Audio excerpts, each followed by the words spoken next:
but it's weakening. At every corner, every turn, it's breaking down faster than any other part of the system. The I-64 in St. Louis is a prime example.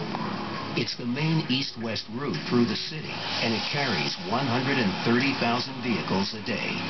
But the I-64 is so worn out and dangerous that Missouri has had to shut it down and is rebuilding one 10-mile stretch from scratch.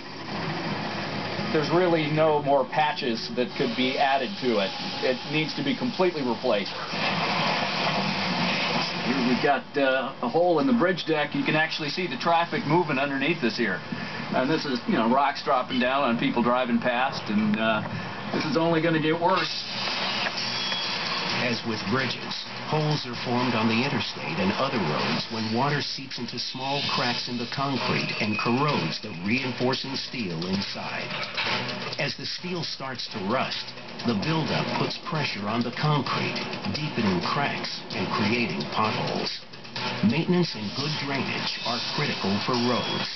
Drainage on the I-64 was so bad that it not only let water into the concrete, it allowed it to pool on the road itself. The speeds that you're traveling on an interstate, you hit a pond of water like you see out here, you're pretty much out of control.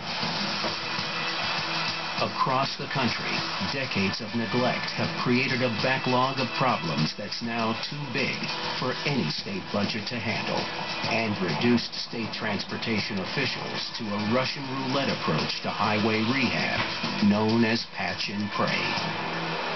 Patch and pray means fix something and fix it as best you can, but not as good as you should. Patch it together and then pray that nothing goes wrong. As roads are breaking down, gridlock is getting worse.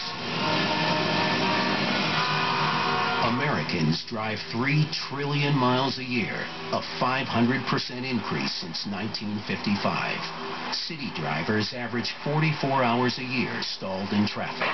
And for truckers on busy corridors, the slowdowns are even worse. In the global economy, speed is everything.